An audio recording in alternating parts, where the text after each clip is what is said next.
Hello, welcome back my channel. ಇವತ್ತಿನ ರೆಸಿಪಿನ ನೀವು ಮನೇಲಿ ಒಂದ್ಸಲಿನಾದರೂ ಟ್ರೈ ಮಾಡಲೇಬೇಕು. ಮನೇಲಿರೋರಿಗೆ ತುಂಬಾ ಇಷ್ಟ ಆಗುತ್ತೆ ಇದು. ಈ ರೆಸಿಪಿ ಹೇಗೆ ಮಾಡೋದು ನೋಡೋಣ ಬನ್ನಿ.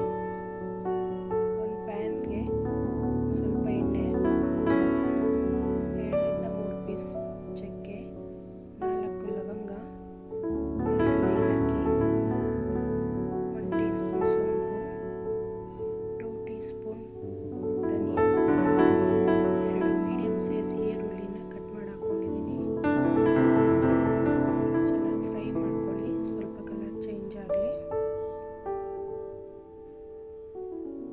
1 ಗೆಡ್ಡೆ ಬೆಳ್ಳುಳ್ಳಿ, 1 ಇಂಚಷ್ಟು ಶುಂಠಿ ಚೆನ್ನಾಗಿ ಫ್ರೈ ಮಾಡಿ, ಸ್ವಲ್ಪ ಹಸಿ ವಾಸನೆ ಹೋಗೋವರೆಗೂ ಚೆನ್ನಾಗಿ ಫ್ರೈ ಮಾಡ್ಕೊಳ್ಳಿ.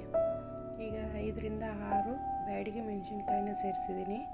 ಯಾವುದೇ ರೀತಿ ಹಸಿ ಮೆಣಸಿನ್ಕಾಯಿನ ಸೇರಿಸಿಲ್ಲ, ನಾನು ಖಾರಕ್ಕೆ ಕಲರ್ಗೋಸ್ಕರ ಬ್ಯಾಡಿಗೆ ಮೆಣಸಿನ್ಕಾಯಿ ಸೇರಿಸಿದ್ದೀನಿ. ಈ 2 ಮೀಡಿಯಮ್ ಸೈಜ್ ಟೊಮೆಟೊನ ಸೇರಿಸ್ಕೊಳ್ಳಿ, ಕಟ್ ಮಾಡಿ ಚೆನ್ನಾಗಿ ಫ್ರೈ ಮಾಡಿ. ಸ್ವಲ್ಪ ಅರಿಶಿಣ ಮತ್ತು ಸ್ವಲ್ಪ ಉಪ್ಪನ್ನ ಸೇರಿಸ್ಕೊಳ್ಳಿ. ಟೊಮೆಟೊ ಹಾಕಿದ್ಮೇಲೆ ಟೊಮೆಟೊ ಬೇಗ ಸಾಫ್ಟ್ ಆಗುತ್ತೆ, ಚೆನ್ನಾಗಿ ಫ್ರೈ ಮಾಡ್ಕೊಳ್ಳಿ. ಈಗ ಸ್ವಲ್ಪ ಕೊತ್ತಂಬರಿ ಸೊಪ್ಪನ್ನ ಸೇರಿಸ್ಕೊಳ್ತಾ ಇದ್ದೀನಿ, ಚೆನ್ನಾಗಿ ಫ್ರೈ ಮಾಡಿ.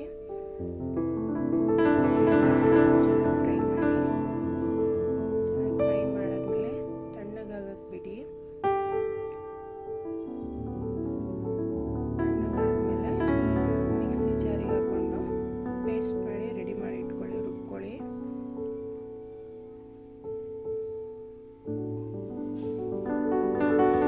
ಕುಕ್ಕರಿಗೆ 2 ಸ್ಪೂನ್ ತುಪ್ಪ, ಎಣ್ಣೆ ಸೇರಿಸ್ಕೊಂಡಿದ್ದೀನಿ. ಎಣ್ಣೆ ಕಾದ್ಮೇಲೆ 2 ಪಲಾವ್ ಎಲೆ, ಸ್ವಲ್ಪ ಕಸೂರಿ ಮೇಥಿ ಸೇರಿಸಿದ್ದೀನಿ. ಇಲ್ಲಿ ಚಕ್ಕೆ ಲವಂಗ ಏನು ಆ್ಯಡ್ ಮಾಡೋದು ಬೇಡ, ರುಬ್ಬಕ್ಕೆ ಹಾಕ್ಕೊಂಡಿದ್ದೀವಿ ಸಾಕು. 2 ಮೀಡಿಯಮ್ ಸೈಜ್ ಈರುಳ್ಳಿನ ಕಟ್ ಮಾಡಿ ಹಾಕ್ಕೊಂಡಿದ್ದೀನಿ.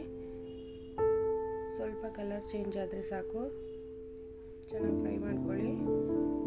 ಈಗ ಕಟ್ ಮಾಡಿರೋ ಅಂತಹ ತರಕಾರಿನ ಸೇರಿಸ್ತಾ ಇದ್ದೀನಿ. ಇಲ್ಲಿ ನಾನು ಬೀನ್ಸು, ಕ್ಯಾರೆಟು, ನವಿಲುಕೋಸು ಸೇರಿಸಿದ್ದೀನಿ. ನೀವು ಯಾವುದೇ ರೀತಿ ತರಕಾರಿಗಳನ್ನ ಬೇಕಾದ್ರೂ ಸೇರಿಸ್ಕೊಳ್ಬೋದು. ಚೆನ್ನಾಗಿ ಫ್ರೈ ಮಾಡಿ. 2 ಮೀಡಿಯಮ್ ಸೈಜ್ ಟೊಮೆಟೊನ ಕಟ್ ಮಾಡಿ ಹಾಕ್ಕೊಂಡಿದ್ದೀನಿ, ಚೆನ್ನಾಗಿ ಫ್ರೈ ಮಾಡ್ಕೊಳ್ಳಿ. ಈಗ ರುಬ್ಬಿಟ್ಟಿರೋಂತಹ ಮಸಾಲೆನ ಸೇರಿಸ್ಕೊಳ್ತಾ ಇದ್ದೀನಿ. ಈ ಮಸಾಲೆ ಸೇರಿಸ್ಕೊಂಡು 2 ನಿಮಿಷ ಫ್ರೈ ಮಾಡಿ. ಇಲ್ಲಿ ಯಾವುದೇ ರೀತಿ ಚಿಲ್ಲಿ ಪೌಡರ್ ಆಗಲಿ, ಧನಿಯಾ ಪೌಡರ್ ಆಗಲಿ, ಗರಂ ಮಸಾಲ ಆಗಲಿ ನಾನು ಬಳಸಿಲ್ಲ. ಏನೇ ಇದ್ರೂ ಈ ಮಸಾಲೆನೇ ಇದಕ್ಕೆ ಟೇಸ್ಟು, ಫ್ಲೇವರು. ಈಗ ಬೇಯಿಸಿಟ್ಟಿರೋಂತಹ ಬಟಾಣಿನ ಸೇರಿಸ್ಕೊಂಡಿದ್ದೀನಿ. ಇಲ್ಲಿ ನೀವು ಹಸಿ ಬಟಾಣಿ ಇದ್ದರೆ ತರಕಾರಿ ಜೊತೆನೇ ಸೇರಿಸ್ಕೊಳ್ಬೋದು. ನನ್ನ ಹತ್ರ ಹಸಿ ಬಟಾಣಿ ಇರಲಿಲ್ಲ, ಒಂದು ಬಟಾಣಿನೇ ಬೇಯಿಸಿ ಸೇರಿಸ್ಕೊಂಡಿದ್ದೀನಿ. ಈಗ 3.5 ಗ್ಲಾಸಷ್ಟು ನೀರನ್ನು ಕಾಯಿಸಿ ಹಾಕ್ಕೊಳ್ತಾ ಇದ್ದೀನಿ. ಇಲ್ಲಿ ನಾನು 2 ಗ್ಲಾಸ್ ಅಕ್ಕಿಗೆ 3.5 ಗ್ಲಾಸನ್ನು ನೀರನ್ನ ಸೇರಿಸಿದ್ದೀನಿ. ಈಗ ಕುದಿ ಬರ್ತಾ ಇದೆ. ರುಚಿಗೆ ತಕ್ಕಷ್ಟು ಉಪ್ಪನ್ನ ಸೇರಿಸ್ತಾ ಇದ್ದೀನಿ.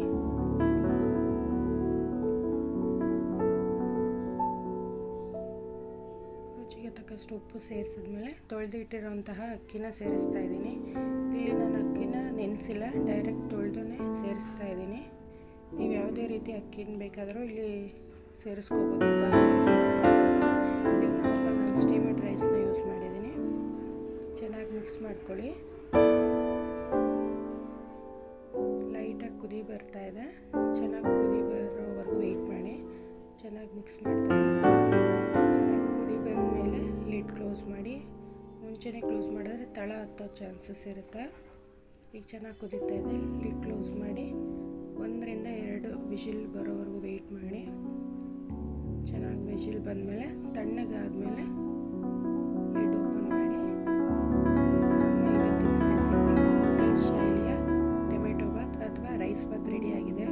ಈ ರೀತಿ ನಿಜವಾಗ್ಲೂ ಚೆನ್ನಾಗಿರುತ್ತೆ. ಒಂದ್ಸಲ ನಾವು ಟ್ರೈ ಮಾಡಿ. ಮಕ್ಕಳ ಲಂಚ್ ಬಾಕ್ಸಿಗೆಲ್ಲ ಇಷ್ಟ ಆಗುತ್ತೆ ಈ ರೆಸಿಪಿ. ಈ ರೆಸಿಪಿ ಇಷ್ಟ ಆಗಿದ್ರೆ ಪ್ಲೀಸ್ ಸಬ್ಸ್ಕ್ರೈಬ್ ಮಾಡಿ, ಬೆಲ್ ಬಟನ್ನ ಪ್ರೆಸ್ ಮಾಡಿದ್ರೆ ನಾನು ಹಾಕೋ ಎಲ್ಲ ವಿಡಿಯೋಗಳು ಬರುತ್ತೆ. ಪ್ಲೀಸ್ ನಿಮ್ಗೆ ಇಷ್ಟ ಆಗಿದೆ ಅನ್ಕೋತೀನಿ. Thank you for watching.